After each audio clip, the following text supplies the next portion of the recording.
It is really such a pleasure to have Maria Semple here tonight for her new book. It's called Today Will Be Different. Today certainly is different and, of course, better because she's here, so we're very happy about that.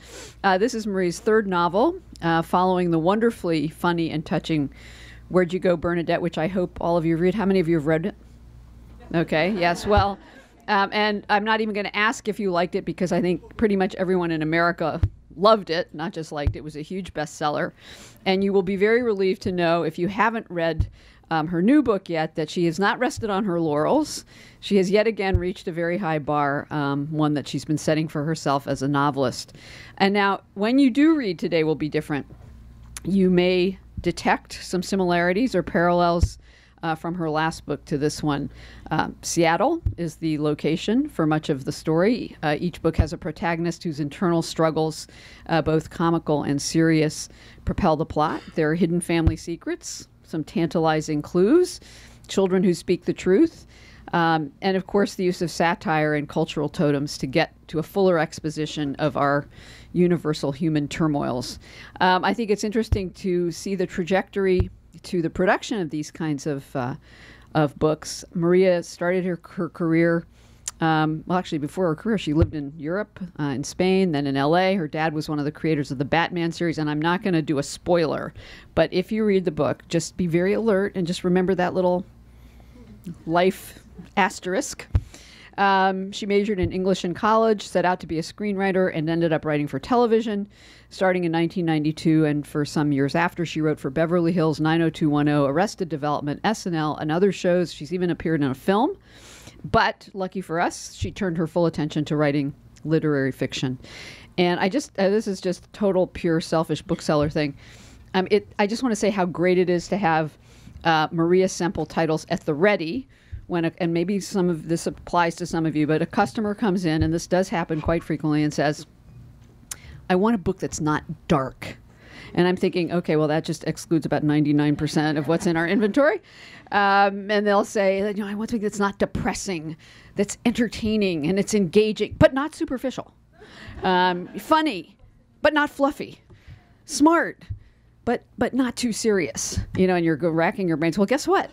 This is exactly where I go every time, and I think it's true of all of our booksellers. There aren't too many books that fit that very wide and difficult bill to fill, but yours certainly do, so thank you for that. Today Will Be Different is already being received with very high praise. No one summed it up better than novelist Meg Wolitzer in a recent review in the New York Times. She said of Today Will Be Different, it's poetic, a seriously funny and brainy dream of a novel. Good stuff. Thank you for coming, and thank you for being here.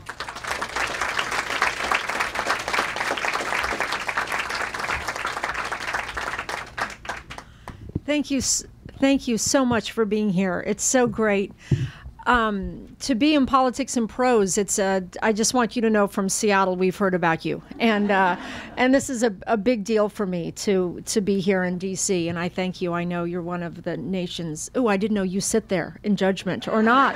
Yeah, I love that. Okay. Yes. Okay. Good. That's good to know. Okay. You're going to hold up number cards or something, yes. So it's an honor to be here. I was a TV writer. I started out that way. I was a comedy writer in Los Angeles, and I wrote for a lot of shows. And it was a wonderful time of my life. I was surrounded by black-hearted, pessimistic people who wanted the worst for you, and I loved them all.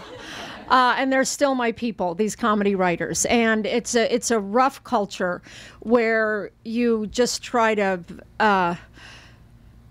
you make each other laugh, but it's in a very poisonous type of kind of comedy world, and you're like that a lot, I think, because the hours are long, you're getting tired, it's bunker mentality, and there's so many people telling you what you can't do. You know, it's the actors, it's the network executives, the studio people, and so you really develop this us against them attitude, and it really ties you together. And so while I was working on all my shows. I was the only woman usually in the writer's room. Just that seems to be of interest to people, because back then they always needed the token woman, and I was more than happy to be hired in that position.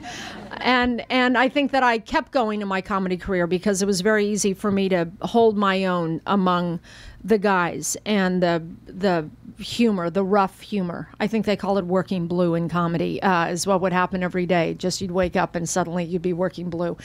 And it was very comfortable for me, and I could kind of give it as well as I could take it. So when I was on these shows, though, I would never go home and watch TV at night, which is what everybody would do. Everybody, you'd work, and then I think in the VHR Plus or whatever in the old days, you'd put in, and then you'd watch the recordings of, it was Everybody Loves Raymond and Friends, Frasier.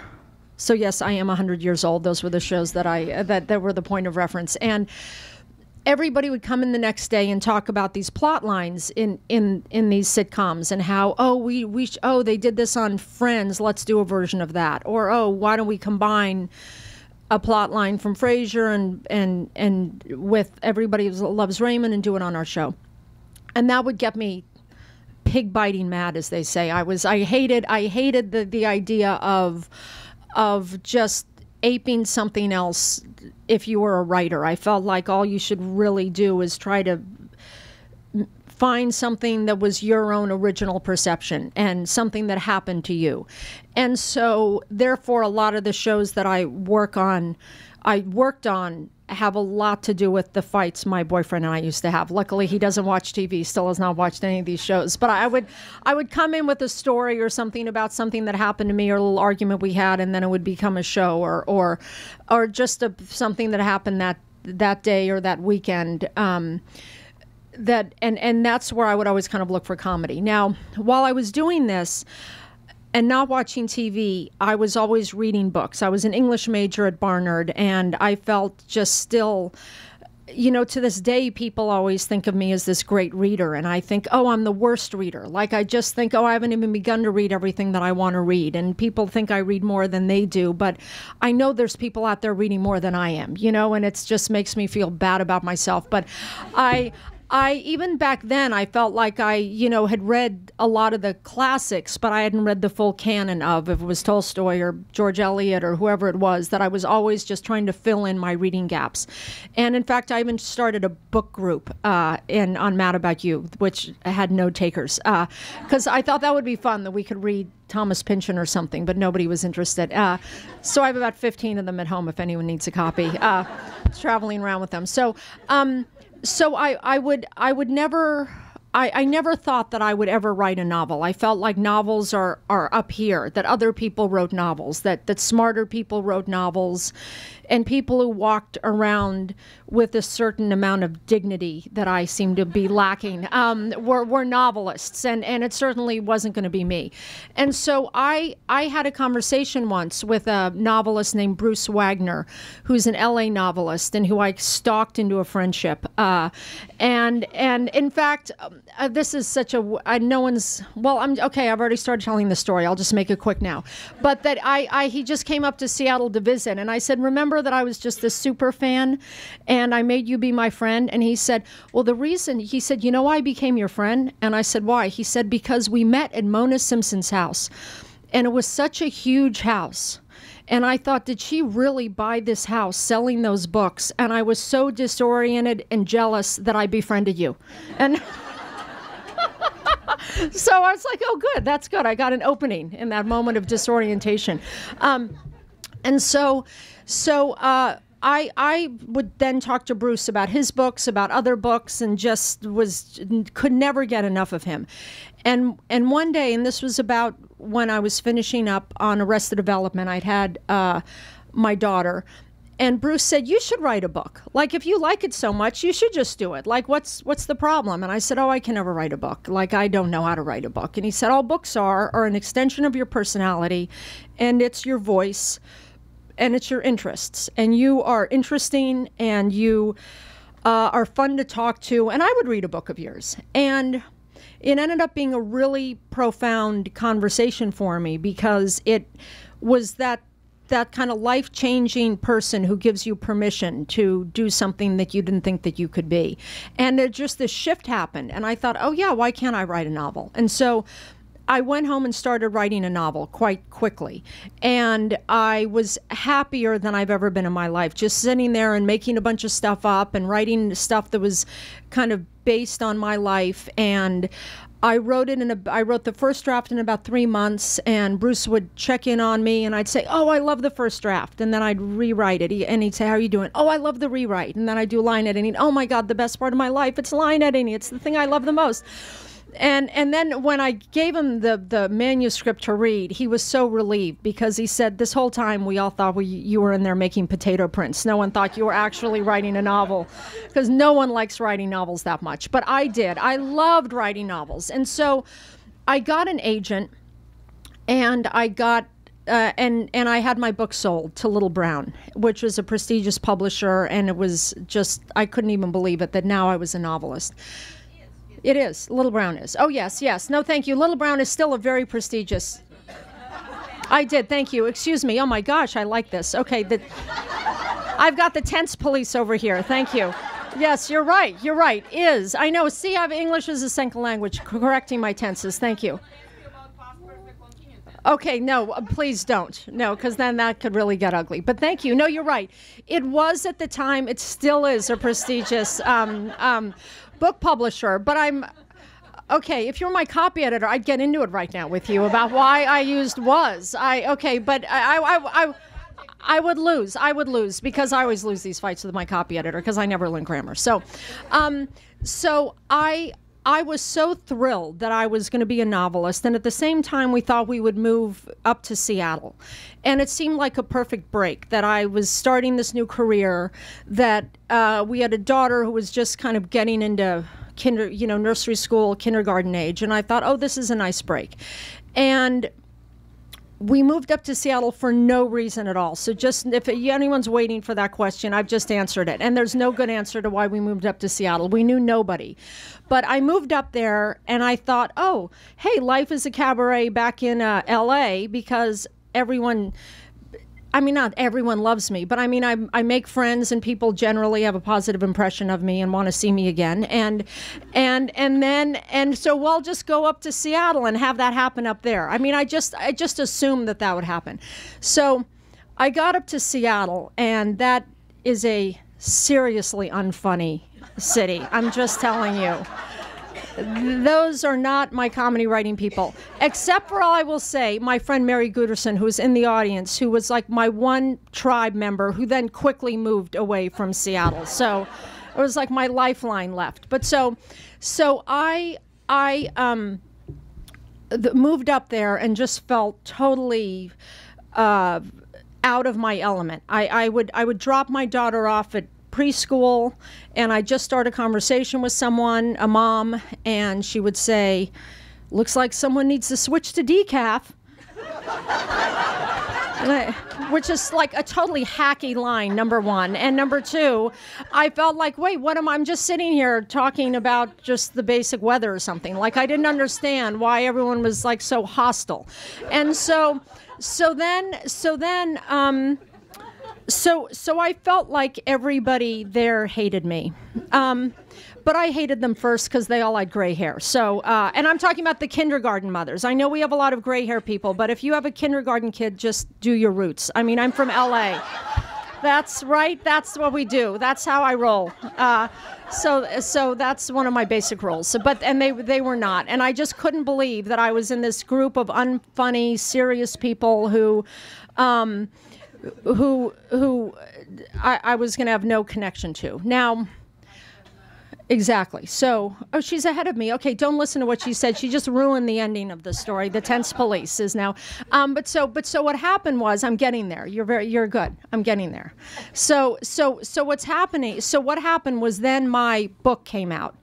I'd sold it. It takes about a year for a book to come out, and so I thought that I had Little Brown, the prestigious once and always publisher, who was going to publish my book, and therefore I would become Ann Patchett, right? Because I thought that's what happens. You get a publisher and then you just become a famous novelist. Now, this was not because I thought I was so great or anything. It was really just because I worked in TV, and you'd be working on a show, and then you get the phone call, oh, the actors are all needed on stage 2 because the marketing team is there. And they would have the press junket, they'd do the promos, and then you'd be watching football on Sunday, and oh, hey, there's your actors. That must have been what they were doing on stage 2, you know, doing a cute commercial or a little bit for football. And so I just assumed that this kind of marketing machine would happen. And I was just completely ignorant of publishing and how it worked and how almost all books just die, you know? And so my book came out and it totally died. Like nothing happened with the book. My friend refers to publication as the calm before the calm. And that's really what it was. It was the calm before the calm. You know, it never picked up. I think in 3 months, my book sold 500 copies. That's a bad number, right? Can we hear that? Okay, it's pretty bad. Okay. It sold 500 copies, and also 450 of them were to my mother. So she still has them. She can give them to you at a good price. And so it was totally humiliating and devastating to me that this had happened. I felt like I'd really put myself out. It was this thing that I loved to do, that I felt I was good at, and I felt totally rejected and it, on a public scale, and really humiliated. And I was really withdrew, and I was very confused by it, and it felt just totally disorienting. And then meanwhile, I was in this city that I didn't like, and and I was talking to a friend of mine in LA, and I said, "Oh my, I'm never going to write again. I'm such a failure. It's so horrible. I could never face this again. I could never put myself out there like this again because it's so painful, and I feel like everyone's laughing at me and everyone's mocking me, and besides, these goddamn mothers and their comfort shoes and all the drivers up here, and they're just anytime there's a yellow light, they slow down, you know, and they're, instead of gunning, you know, to go through it." And I was just going off on Seattle. And he said to me, "Maria, you're writers. Writers must write. If you do not write, you will become a menace to society." And as soon as he said that, I thought, I know what my next book is. My book is me in 15 years. If I didn't get over this fear of rejection and this kind of this poisonous self-pity that I was feeling about being a failure. And what does menace to society look like? What does it look like with my partner, George? What does it look like with our daughter? And what does my life look like? And I immediately came up with Where'd You Go, Bernadette? And I wrote that book very quickly. I wrote that book, the first draft of it, in about 3 months. And I knew I had some truth there. I thought there's something that's inherently funny about an artist who can't overcome failure, and instead of bouncing back, blames an entire city of people she's never met. And that felt like a good, strong comic premise that had a lot of pain in it for me, you know, that felt very painful. And the book, I know, is a beloved, you know, page-turning, laugh-a-minute book. But to me, I mean, I was somebody, in fact, I was just at an event, I was just at Apple, and they were saying, "Will you read this page for us?" And I just started sobbing. I mean, it was really bad. That book is so painful to me to read still. I can barely read it. I mean, there's a few passages I can get through. I mean, in the real comedy stuff, obviously that has nothing to do with me, but anything about the mother and the daughter is still incredibly raw for me, because the whole time that I was so, like I say, so felt like such a victim and so full of hatred. My little daughter was in the back of the car. I can't even barely talk about it, but, you know, in the back of the car and loving me unconditionally. And I knew that I was going down the drain. And yet there was this little child who loved me unconditionally. And I thought, how do I make sense of what I've become and the fact that I'm so loved and I'm so seen and I see her. Because there is one thing that's beautiful in my life, you know, and it's this little private relationship I have in the car with my daughter, you know, and it was really, that book to me is all about just the car seat moments, you know, that I think everyone can relate to of their kid in the car, and you have this private little thing going on that no one can see and no one knows, and you're not even talking the whole time. You're just like chilling and enjoying each other, and they'll forgive you for what you say and laugh at your jokes and vice versa, and it's just the ease, you know, that I was trying to write about. Now I'm all upset I got off the topic. So anyway, so then it came time to write my next book, and I thought, what I need to do is tap into something that's that deep and that painful to me and that sad, and that a part of me that I don't want anyone to know about, you know, that I want to hide from the world, and in a weird way that I don't quite understand. But the more kind of shameful it is, and the more I want to hide it, it's the more that power it gives me as an author. And so the problem was that the big sources of pain, which was that I was a failure and that no one in Seattle liked me. Where'd You Go, Bernadette comes out, and I'm now a successful author, and women in Seattle will chew through mountains to become friends with me. And so now I had nothing to complain about, you know? It was like everyone wanted, they love me, they thought I was so great, and here I am, a celebrated writer. So I thought, gosh, what possibly, I mean, even though I'm a complainer, as my friends will tell you, it's like I really, like, what do I have to complain about? And, or to me, what do I have to tap into that's going to be the fuel for my next book? Because that's all I knew. I just knew that I needed that. I had no concept if this was going to be historical fiction. I really had no preference one way or another. I just knew that it had to come from a deep place, because you have a lot of bad days, especially, I would say, if you're a mother and you're writing. You know, you're tired and you're I mean, anybody, you have bad days. It's not like every day you wake up bright-eyed and bushy-tailed and let me get to the typewriter. You know, you're distracted, you don't feel good, but you still need to write. And so, or at least I do when I'm writing. I write in a very concentrated way. And so I thought that what I would do is, when it was time for me to start writing my book, I thought, I'm just going to go see if there's anything that I can identify that's going on inside of me. And so I walked down the hall to my writing studio, and I wake up at around 4:30 or 5 naturally. And when I'm writing, I get out of bed at that point, and I just still in my pajamas go down, and I have my yellow pads ready. I have my pencils already sharpened from the night before, and I have the coffee made and just ready to push the button. And it's all just like ready for me almost to transition from like sleep into writing, you know, with as few distractions or bumps in the road as possible.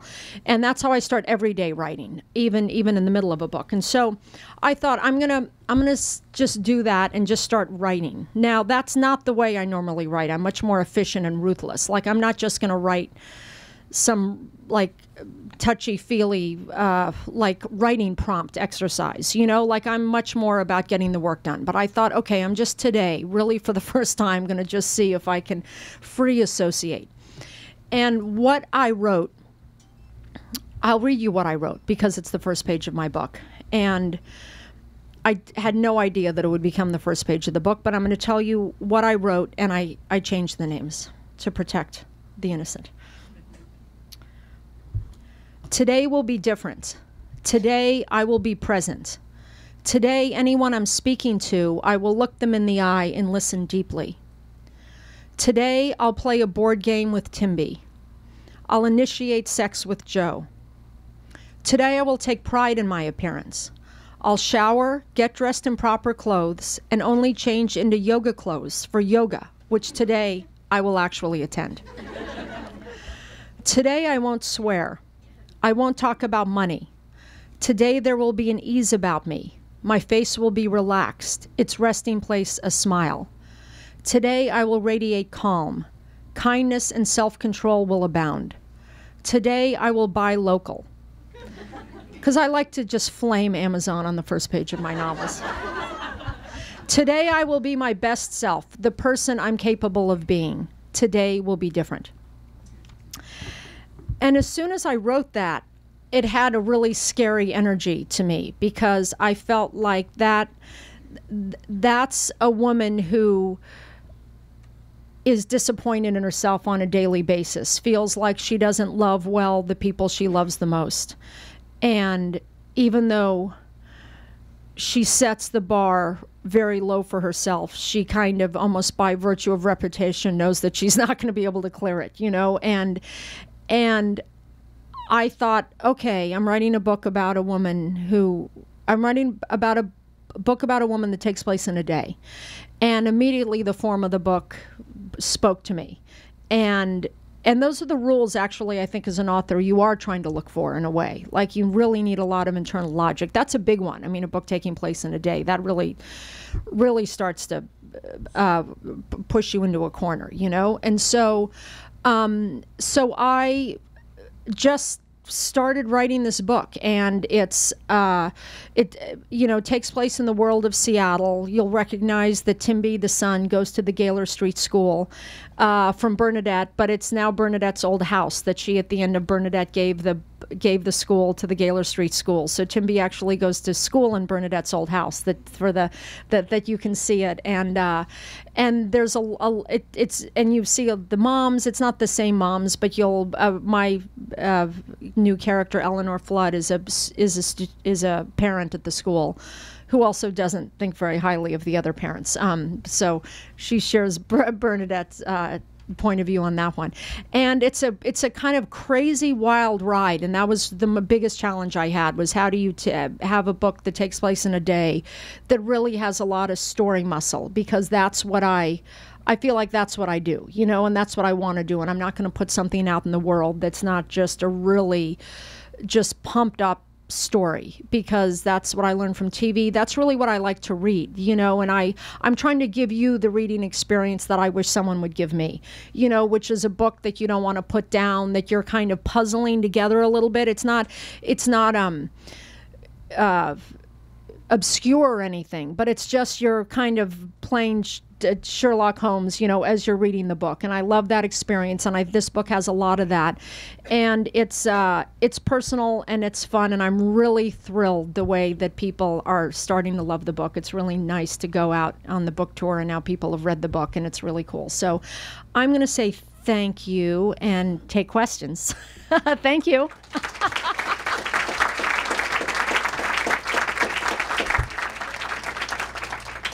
Do we have... Yes, there's mics for questions. Okay, good. Thank you all for being here. What a nice crowd. I wish I had my camera. I have read your book, and I love it. Thank you. What I found interesting was the very first page and the very last page, because they're almost the same, but subtly different. And I wonder if you would Spoiler alert. Okay. Talk about, if you could, without spoiling, could talk about that? Well, what I will say to that, without being a spoiler alert, is that there is like a mirror in the book. And what I would say was that as soon as I'll tell you this much, as soon as I wrote the first page, I knew what the last page would have to be. Like, it was very clear to me what the last page had to be. It just felt like that was being true to the premise of the book, you know? And that's one of the things about, you know, and there's interesting things in the book, which you'll see, and people are now starting to talk to me about it, is there's an unresolved relationship in the book that some people, they're kind of challenged by that. But I was just talking to a book club that came to a reading last night, and they all loved that it was unresolved, you know, this relationship. And I feel like if you are writing a book in a day, you can't tie it up neatly in a bow, you know. And so I think that in the last page, what it reflects that all I'm trying to do is shift all the relationships. You know, her primary relationships, Eleanor's, it's with her son, with her sister, with her husband. And I think that during the day, there's a credible amount of change that happens, but not too much change, but enough change that you feel like it's a new world order we're heading into, you know. And so that's what that last page really I was trying to do, just kind of say that there's a shift now and there's some hope. Other questions? People seem afraid to ask me questions because I feel like I'm so nice. Okay. Oh, we have to go to the mic. Thanks. Sorry. Thank you. I just want to know how you feel about Seattle now. I love Seattle. And I'll tell you what's weird is I loved Seattle as I was writing Where'd You Go, Bernadette? And I feel like I in no way feel like I'm ever misunderstood. But one of the things I find interesting is that people really see it as the super Seattle bashing book. Now, I recognized that I didn't like Seattle, but I knew that it was about me and not about Seattle. And to me, that's what I was doing with Bernadette. You know, with Bernadette, I made her like irrational hatred of Seattle part of what was her character flaw, kind of the ailment in the beginning. And I knew that by the end of the book, she would love Seattle. And in fact, at the end of the book, there's writing that I love that I think is beautiful, that's a very pro-Seattle, you know? And so I had a hard adjustment, and the adjustment was just, that's a whole other kind of boring conversation that I won't put you through right now, but I think it was just really that I was a transplant. And when you're 45 years old, or whenever I was when I moved there, it's hard to move to a new city. And I didn't realize that. The last time I'd moved to a new city, I was 20. And it was all like, hey, let's all go to cheap Mexican food and have margaritas and I'll just become friends, you know? And I just was not thinking, you know? It of course occurred to me after the fact. It was like, oh, I get it. They all have their friends and their kids, and if some new person comes to town, they're not going to drop everything, you know? And also Seattle's pretty rough. I think it's like known to be rough on that account. I think if anyone's moved there or whatever, will say that. But I don't dislike Seattle, I would say now. I mean, now I love it, and it's my home for better or for worse. Thank you. Hello, you. Tell me the mistakes. What have I done? Yes. First, I'm gonna tell you where my accent is from, because I'm always asked is a Romanian accent. Okay. I would have told you that, but I'm glad that you told us first. I didn't Really? want to strip you of that. Then you may try to spell my last name, Constantinescu. C-O-N... S-T-A-N-T-I-N-E-S-C-U. I would have done Don't the worry, S. it took me 6 months to Okay. spell this in English. Okay, I totally would have done it. Does everyone believe me? I would have. But I knew the ending, because I knew the ending. Okay, then that's really what gets you. I Okay. did not read your new book. I did not have the time, but when I learned that you are coming 2 days ago, my heart just exploded. You spoke to me 2 days after I finished listening to Bernadette. Did you Yes. ever think about listening to your books? It's a completely different feeling. And I hope Kate Blanchett is going to play her. Are you still working on that? Yes, I think she is going to play her. Yes. So I think that's happening this coming up year. That was my question. Yes. Because I have the fantasy that you will invite me at the opening. Because we are going to write a book together. So, I don't have to go through mountains like the women from Seattle. We are going to write a book. I did 5 years of undercover research for the book. So, Okay. Well, we'll talk about it. So you listen to the book. Well, that's something that's interesting. The audiobook is fabulous. Well, I'll tell you a story about. Right. And I'll tell you I'll tell you the audiobook, which people do love the audiobook. And who's heard the audiobook? Just a few people. Well, this is of mild interest then. But yeah, but here's the thing.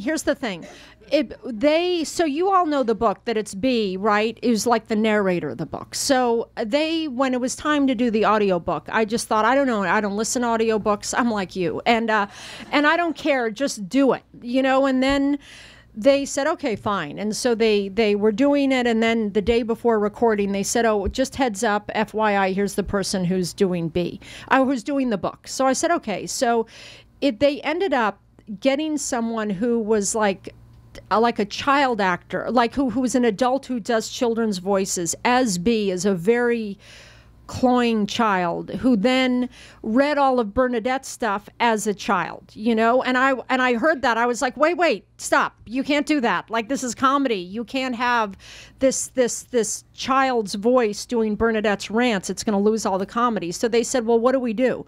And I said, well, I have a friend. I said, you need someone completely insane, and like my friend Kathleen Wilhoit. And she's an actress in LA, and she's a singer. You recognize her. She's on ER and the Gilmore Girls, and she was an actress. But I said, at least she's crazy the way that I am, and she would be able to read the stuff in the way that I intended it.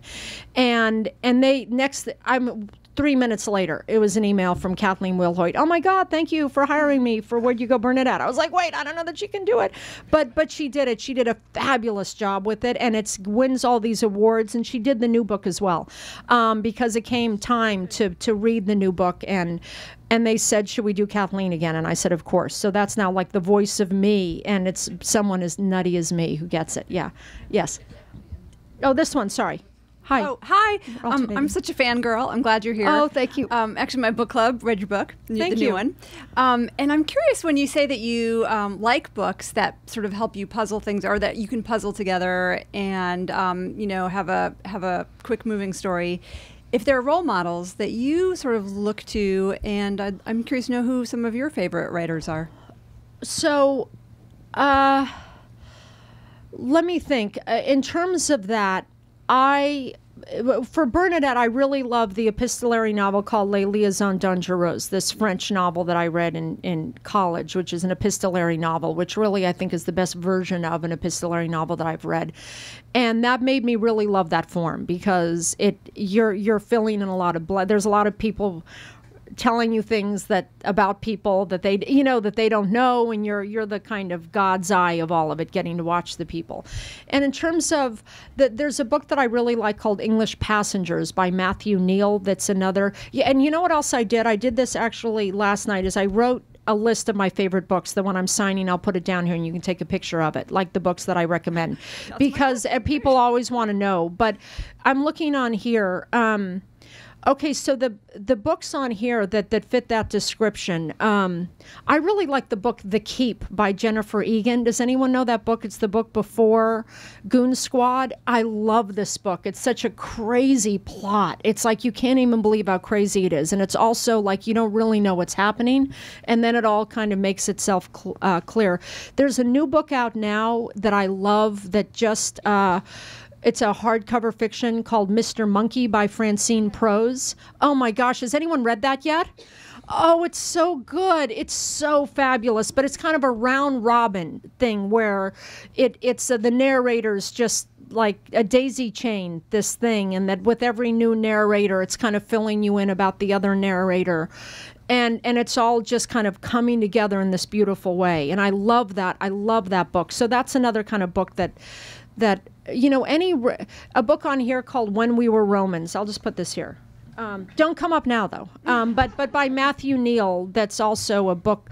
I like books that, what I like is, and in any kind of art, I like feeling like I'm in really good hands, I feel like the author knows what they're doing.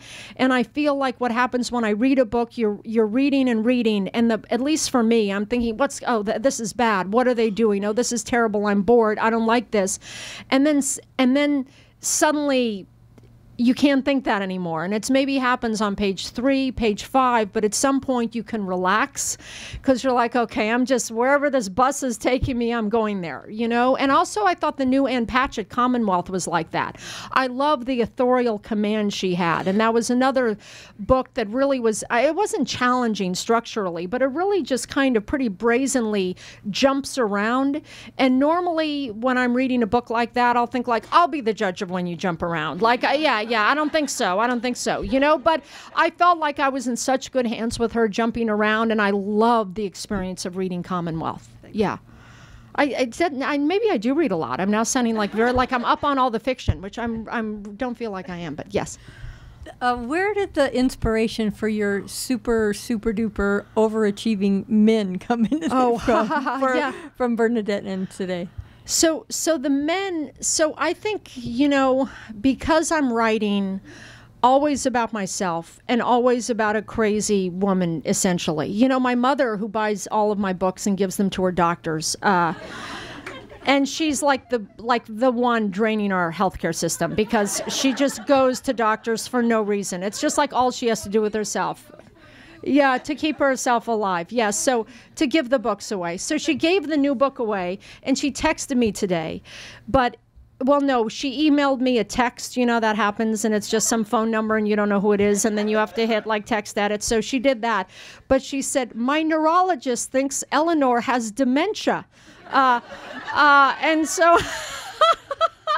And so that's a good analysis. So I feel like basically I write heroines with dementia, okay, with basic forms of just they're wild, you know. Bernadette's wild. Eleanor is even wilder, you know. And I really pushed it harder, I would say, with Eleanor, and in a good way, you know. And I think that just so it doesn't just spin off into Cuckooville, you need some kind of anchor there. And just for lack of imagination, it ends up that my husbands are the anchors, you know. And George is, I would say, my boyfriend is too. You know, that he really is the voice of reason when he's not going off on some crazy thing himself. But let's say generally, I'd say that he's the anchor, you know. And so it just feels like it's necessary, you know, that you can't have two crazy protagonists. I just think that it would just kind of break up and get out of control. But I really try to write. I love George. I feel like I will always write the book where I don't deserve George, my boyfriend, you know, where I'm not deserving of him. And I feel like every book will always have that on some level and I think the new book really goes much deeper into that. It's really about middle-age marriage, you know, and middle-aged love, and they've been together as long as George and I have been together, and about how the relationships change and how you kind of are not in love anymore and you take each other for granted, and all of that stuff is what really a lot of the new book is about. It's kind of about middle-aged marriage. And so I will always, I think, go back to those same themes. So that's why. Yes, hi. Hi. A couple of things, I guess. We started, we chose your book, Where'd You Go, Bernadette, for book club. And people really got hooked on it for the Gaylor Street School and the idea of Mercedes parents, but you're really Subaru parents, but you're looking, and the people are like, oh my God, this is so our neighborhood. And so I, having chosen it for book group, I actually didn't have time to read the books. We were going on a cross-country drive, so we listened to it. And my husband was in the car, and we thought, oh my God, this is so funny. We're pulling off the road to laugh. And, you know, where's the next, you know, CD? So, you know, but then at some point we realized, as you said, Bernadette kind of spins off into Cuckooville. Mm-hmm. And so, you know, it's interesting, like, we were so hooked on the school and like, oh yeah, this looks like us. And all of a sudden we're like, oh, it doesn't look like us anymore at all. Right, but, right. So as a writer, like, how do you decide to sort of make that big jump? Because to me that was fascinating. It was like, it felt come from all of a sudden you're like, oh, spin off to Cuckooville. Okay, well, okay, I do not take that as a compliment, but anyway, we'll continue. I don't want to spin out in a Cuckooville. I know, okay, I know, is what I'm trying not to do. Okay, but anyway, we'll move past that. But so I'll tell you, is that, see, so that's very interesting what you say about the Gaylor Street School, because I was only going to be writing about Bernadette, okay? That's why I started the book. The book was Menace to Society, and it was a portrait of this woman who was, let's just call it what it is, spinning off into Cuckooville, right? So that's what I was going to write about, okay? That's always all I was going to write about. So it's not like, to me, I made the change to break it up. You know, to me, I never made the shift. I knew that's where she was going, okay? I knew that that was my story, that I wanted to push it as far as I could. Now, the Gaylor Street School was always the solution to a problem, which is on a basic level, you need an antagonist, right? You have the protagonist and the antagonist. So with Bernadette, it was really kind of a shut-in. Who does she come across? It couldn't be a family member. I felt like she just probably, I didn't want to write a story about a family member particularly, but I knew she wouldn't have a lot of friends and she doesn't work. And so just almost by a process of elimination, it seemed to me like the antagonist would be a mother at school, you know, and that was really a solution to a problem, was I needed an antagonist. And so I made her a neighbor again to try to start to make it claustrophobic. You know, if it's just a neighbor at school, you can like just not look at the emails. That's not really impacting you. But if it's a neighbor and a mother at school, suddenly you're starting to poke the rat in the cage. So she does start to act crazy, you know? So I was trying to construct a pressure cooker, you know? And so the Gaylor Street School to me was me trying to sell Bernadette's state of mind. And it was really secondary to me, you know? And in fact, that's like the weird thing, is when people say, Maria Semple wrote a parody of private school. I thought, oh, Jesus, if I knew I was writing a parody of public school, then I really would have gone to town. Like, that was so secondary to me, the private school stuff. I didn't know that's what my book was about. You are telling me that's what my book is about. The reader is. And I know that that's how the book was experienced. But to me, it was almost like a device I was using to get Bernadette where she wanted. So that's just, I hope, explains how that all happened. And I really get that you were like, and look, I had a lot of fun with that Gaylor Street stuff. And it was really because one day as I started to write it, I was talking to our kindergarten teacher at the school in Seattle. Well, it's on YouTube, but no one in Seattle is going to watch this, right? Okay, I'm just going to tell you. So we went to this school called Meridian, okay? And we went there because we had just moved there and it was close to our school. And I felt like we went there and they said, okay, basically you can get in. So I was like, okay, fine, private school search over, you know, and we would just go to Meridian. So we were there, and then I started going around Seattle, and they were like, people were like, you go to Meridian? And then I was driving on an apple pressing, like, field trip, right? And the kindergarten teacher's assistant was in the car. And I said to her, so Meridian's kind of a shitty school, I guess, isn't it? And she was like, oh my God, the director of admissions would like die if he heard you saying that. But yeah, it's really true. And I just thought that was funny. Like, the dynamic there was funny, was that and I only said that just because then we started meeting these really hoity-toity people who were going to different schools, and the hoity-toity people were not going to Meridian School.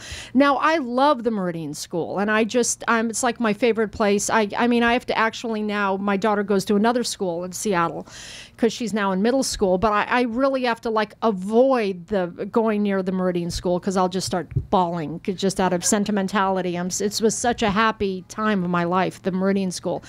But as you know, that tiny little nugget of the conversation with the kindergarten teacher, I really wasn't meaning to run down. It was more like what do you say to her? But I was just thinking like, this doesn't seem to be like the best school in Seattle. Because I didn't know. I just had shown up and Googled nearest private school, you know, and then I applied and we got in and then it was done, you know. And I was too busy hating everyone in the city to put any more work into it than that.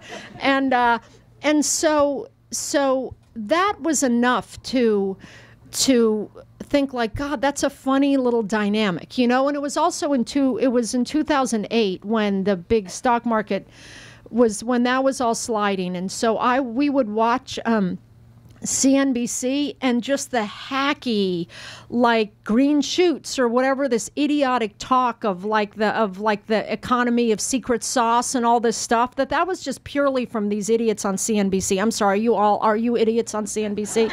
I feel like you might be. No, or is that's in New York, right? It's not in DC. Sorry. Okay, good. So it's not, you're not like a bunch of CNBC people. But you know what I mean? It was just the marketing type talk that I normally had never heard before. Like, that was all new to me, like the marketing talk. So then I thought, I'll put the marketing talk onto the guy, you know, so you're just kind of making it fun for yourself to write, you know? And so that's why I did that, you know? And so I didn't know that I was writing something that was more resonant than that about private school. But I was trying to observe, I was trying to make it true to my observations, you know? But that was kind of a weird observation I had. Like, I just thought, there's comedy in that about the guy who's the guy who's the admissions director who's just like going to sleep like every night eating Tums because he's not working for the best school. Like, he doesn't want people saying that about his school. It seemed funny. So anyway, that's how all that came from. Okay, is there another? One more yes, question? One more and, question. Just when we finish up, we have plenty of copies of the book. As we've all been saying, it's great to have extra copies for friends, Christmas, holidays, other events coming up. Yes, so extra we have plenty of copies up front. Maria will sign up here, and if you wouldn't mind remembering to fold up your chairs. And you have the floor for the last question. Thank you. I learned of your book because one of my daughters had to read it as a required reading for the freshman class at her university. So she told me about the book. Yeah. Oh, good. University of South Carolina. That's right. And I went there to speak. Yeah. So I was just wondering if your daughter has read the book, has read Bernadette, and if not, if you've had special discussions with teenagers or young adults about the themes that you would like them to take away from Bernadette, or even from the new book that I've read as well. Yes. So, okay. Well, thank you. So the book was, and it's been, they sign it as like freshman, like summer reading for everyone to bond at various colleges, which is neat. I didn't swear a lot in the book, which really was the main reason I think that I got through the poker tournament on getting picked for that one. But I think it's because it's the daughter and the mother. It's about having a challenging, complicated parent and relating to the complicated parent, that kids like it. And teenagers are huge fans of the book. Now, my daughter can't be bothered to read the book, so she's just holding out on me, that's just our little private power struggle, but we don't have to get into, but I'll tell you, this is just a minor thing, which I'll tell you, which is kind of funny about that, is when I was down in University of USC, South Carolina, and I was there speaking, and so I spoke to the whole school in the Gamecock, a basketball stadium, and then there were these breakout groups, and there were maybe 10 people at a time and every teacher, these poor like physics teachers, had to read the book and then like have a discussion about the book. It was really, they assigned it to every single person in the school, and so I was during the day just popping in and out of all the breakout sessions, right? Just like as many, I couldn't make all of them, but just a few of the select ones, and so I was in one of them, and these were all freshmen, okay? They just arrived at the school for the first time. They'd arrived the day before. They hadn't met anyone. So there was maybe 20 of them in the circle. And I walked in, and they were all, the discussion question was, where would you like to escape to? Which was like Bernadette escapes to Antarctica. Do you ever dream of escaping? Where would you like to escape? So they go around and they say where they'd like to escape in parts of the country. And there was this like attractive guy named Cody who was saying, he'd like to go to South Africa or something. And, and then you go around and a few people, and this girl who'd been partying hard the night before, they said, where would you like to escape room? And where would you like to escape to? She said, Cody's room. I was like, wow, that happened fast. So, party school, all right, yeah, there. But I thought that was funny. So whenever I think about the themes, I think I'd like to escape to Cody's room.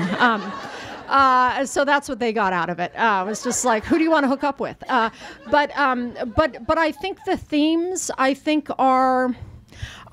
maybe, and I don't know about the themes. I feel like you shouldn't know your themes. You shouldn't write your themes. That's left for, the professionals. But I think that maybe it's being an outsider and how you deal with being an outsider and how you deal with societies who don't accept you, and then what responsibility do you take for that? Because I think Bernadette doesn't take responsibility the whole book, for her part in any of this. So I think that could be kind of an interesting theme.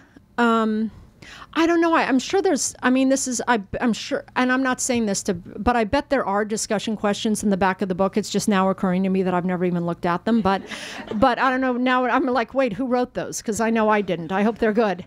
I hope they're relevant to the book. But I think on a larger level, I'm very touched the way the teenagers love the book. And I do get these weird groups of fangirls who come to my readings, and it's very sweet. And I think it's because they feel like I've spoken to them about having a mother who didn't get along and people are judging, and they love, and they don't know how to resolve that, that they know their mother is not thought of well, but that they and they're suffering for it. you know, and I think that somehow it speaks to that, which is very sweet to me and very touching. So thank you. I think this is over. Okay, you guys, this was great. Thank you all so much for coming out. Thank you. Thank you.